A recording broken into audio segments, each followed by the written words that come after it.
బాలీవుడ్లో బిజీగా ఉన్నప్పుడు తెలుగు ఇండస్ట్రీకి రానాను. ఇప్పుడేమో అసలు టాలీవుడ్ ఎప్పుడు వెళ్తావని అందరం చూస్తున్నాం. ఇప్పుడు వెళ్ళిపోనా? ఇప్పుడు పాయింట్ ఏంటంటే డెమోక్రసీలో ప్రతి ఒక్కడికి వాడి ఇష్టం వచ్చినట్టు చేసే హక్కు ఉంటుంది. నువ్వు వెళ్ళిపోతున్నావు అని ఎదురు చూస్తే నేను వెళ్ళను, నువ్వు ఉండమంటే నేను ఉండను. నా ఇష్టం వచ్చినట్టు నేను చేస్తా. నేను అంతే. నేను చెప్పేది చెప్పే అడిగావు కదా, అడిగినప్పుడు చెప్పేది నేను మధ్యలో మళ్ళీ మాట్లాడు. Coming to the answer, point ఏంటంటే నేను ఒక ఇమ్మీడియట్లీ రంగీలా తర్వాత వచ్చి అనగానుగా ఒక రోజు తీశాను. సత్య తర్వాత వచ్చి ప్రేమ కథ తీశాను. ఇంకోటి ఏదో రక్త చరిత్ర, నాకు సినిమాల పేర్లు అన్నీ గుర్తులేవు. నాకు బేస్ ఎక్కడ కాబట్టి నేను ఎక్కడ ఉండు కాబట్టి కంటిన్యూస్గా నేను తెలుగులోనే ఇక్కడక్కడ చేస్తూనే ఉంటాను. ఇప్పుడు అలాగే చేశాను. ఇప్పుడు పర్టికులర్ టైంలో ఒక 2 సినిమాలు సడన్గా స్టార్ట్ అయిన వలన ఉన్నాను. నెక్స్ట్ ఫిలిం నేను మళ్ళీ బాలీవుడ్లో చేస్తున్నాను, ఏక్తా కపూర్ తోటి, ఎక్స్ఎస్ అనే సినిమా. కానీ ఆనందపడాల్సిన అవసరం లేదు, మళ్ళీ వస్తా దాని తర్వాత ఇక్కడికి. ఇప్పుడు ఒకప్పుడు నీ పేరు చెప్తే ఏదో సినిమా తీస్తున్నావు అంటే నీ గురించి ఏం వాడుతున్నా ఒక సెన్సేషన్లాగా ఉండేది. మరి ఇప్పుడేంటి? ఎవరు అనుకున్నారు ఫస్ట్? నువ్వు అనుకున్నావా, లేకపోతే ఎవరో అనుకున్నారని నువ్వు అనుకున్నావా, అందరూ అనుకుంటారని అనుకున్నావా? ముందు దానికి సమాధానం చెప్పి నేను చెప్పేది అంటే నేను సమాధానం చెప్పకుండా చాలా తెలివిగా దాటేస్తున్నానని అనుకుంటున్నావు. అది కరెక్ట్. యాక్చువల్గా ఒకప్పుడు నీ క్రియేటివిటీ చూసి నేను కానీ చాలామంది కానీ చాలా ఆశ్చర్యంతో స్టన్ అయిపోయిన సమయంలో చాలా ఆనందించిన సందర్భాలు ఉన్నాయి.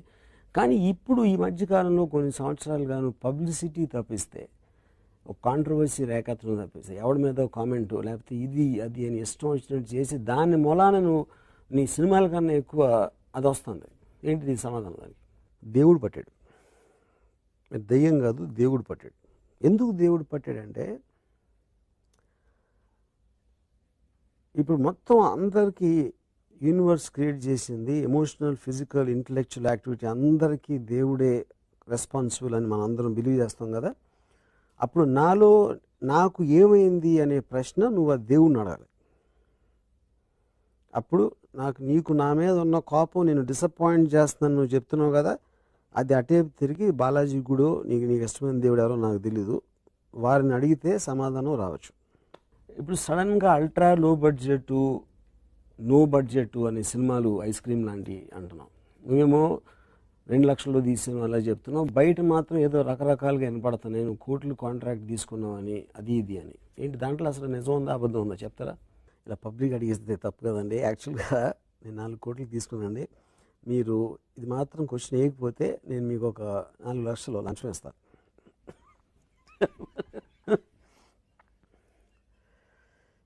ఇప్పుడు ప్రతి దానికి ఒక కాన్స్పిరసీ థియరీ ఉంటుంది. ప్రతి దానికి అలా జరగలేదు తెలుసా నీకు, ఏమైందంటే అని స్టార్ట్ చేస్తారు. అలాంటి నా మీద ఉన్న కొన్ని వేల కాన్స్పిరసీ థియరీలు ఇది ఒకటి. ఇలాంటి వాటికి ఆన్సర్ చేస్తా కూర్చుంటే నేను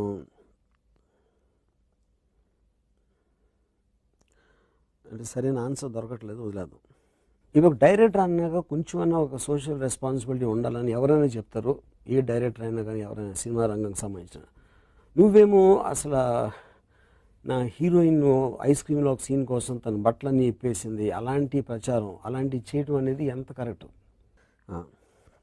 అంటే అయితే ఏంటి ఏంటి అంటే అది తప్పనా? అంటే మీకు ఇష్టం లేదా చూడటం? ఒక అమ్మాయి కాళ్ళు, అందంగా ఉన్న కాళ్ళు ఇష్టం లేదని అంటే నువ్వు గేవా? అంటే నువ్వు నాలాగా మగవాడు అయితే ఒక అమ్మాయి అందమైన కాళ్ళు చూడటంలో తప్పేంటి? లేకపోతే చెత్తకుండీలు చూస్తావా? లేకపోతే ఏంటి what is your interest?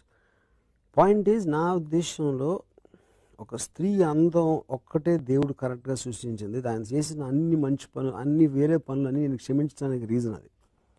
And one of the main reasons I came into films is because I want to show girls glamorously. అది నా ఇష్టం. నీకు ఇష్టం లేకపోతే టికెట్ కొనద్దు.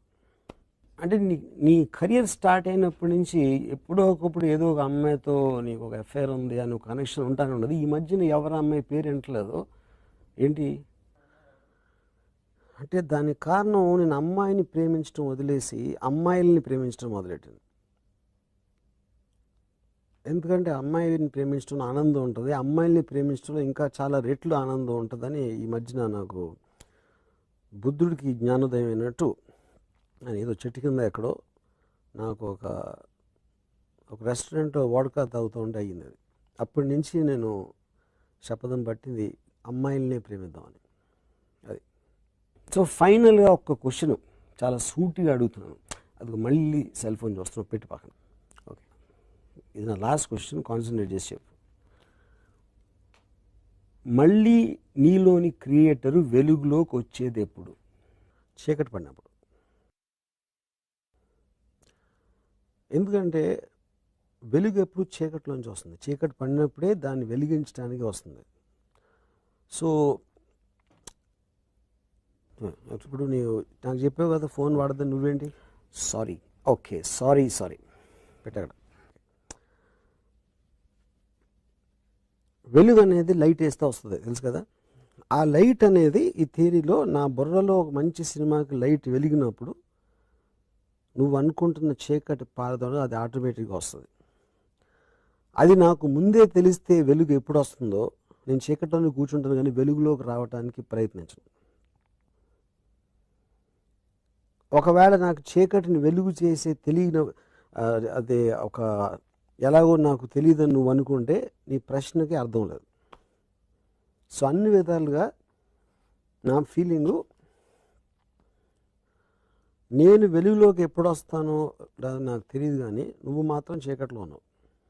ఇప్పుడు ట్విట్టర్లో కేసీఆర్ గారు చాలా అందంగా ఉంటారు అని ఒక ట్వీట్ పెట్టావు, ఏంటి దాని మీనింగ్ ఏంటి? అవును, కేసీఆర్ అందకంటే తప్పే ఉంది నిజంగా. ఇప్పుడు పాయింట్, అందం అంటే ఏంటి ఫస్ట్ డెఫినిషన్. ఇప్పుడు ఒక ball Thackeray, Adolf Hitler, extremely powerful oratory personalities ఎప్పుడు మీకు చాలా కొట్టొచ్చినట్టు ఒక కనిపిస్తారు, దాని ప్రెజెన్స్ అంటుందని. సో మీ కంటికి ఏమి అట్రాక్ట్ చేస్తుందో అదే నా ఉద్దేశంలో అందం. సో ఇప్పుడు కేసీఆర్ గారు ఇలియానా పక్కన ఉంటే నేను కేసీఆర్ గారిని చూస్తాను, ఎందుకంటే ఆయన మొహంలో ఉన్న పర్సనాలిటీ ప్రెజెన్స్ పవర్.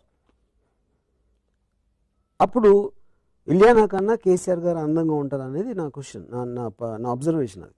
కానీ దాంట్లో ఉన్న సబ్ టెక్స్ట్ ఎందువలన అంటున్నానో తెలియని మూర్ఖులు దాని గురించి ఏంటి ఇలా అన్నాడు అలా అన్నాడు అంట, అది నాకు అర్థం కాదు.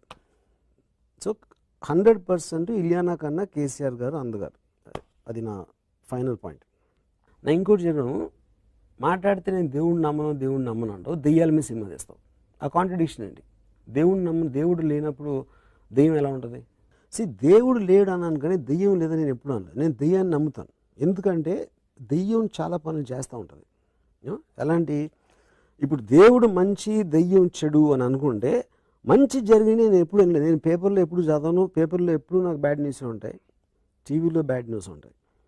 మొన్న అక్కడ మెదక్లో ఆ చిన్న పిల్లలు చచ్చిపోయారు యాక్సిడెంట్లో. అది దెయ్యం చేసిందా దేవుడు చేసిందా అని అడిగితే దెయ్యమే చేసి ఉండాలి. దేవుడు ఎందుకు చిన్న పిల్లల్ని చంపుతాడు? కొన్ని కర్మ సిద్ధాంతం ప్రకారం పాపుల్ని చంపేసాడు అంటే ఇంకా వాళ్ళు ఇంకా ఫస్ట్ క్లాస్ సెకండ్ క్లాస్ వాళ్ళు ఏం పాపాలు చేస్తారు? సో ఇలాంటి రకరకాల ఈ సునామీలు, ఎర్త్క్వేక్స్ వచ్చేసి అసలు ఏమి లేక, నా ఉద్దేశంలో టెర్రరిస్టులు దేవుడు వీళ్ళిద్దరే చేస్తారు. ఏ మాత్రం విచక్షణ లేకుండా ఆడవాళ్ళని, పిల్లల్ని, మతాలని ఏమి అందరినీ ఈక్వల్గా చంపేవాళ్ళు కేవలం టెర్రరిస్టులు దేవుడు అని ఉంటే. కానీ దేవుడు అనేవి చెయ్యడు కాబట్టి, అవి అవుతున్నాయి కాబట్టి, అందుకని దెయ్యం అనేది ఉందే, దేవుడు లేడు అని నా ఫీలింగ్. అందుకని నేను దెయ్యాల మీద సినిమా తీస్తాను.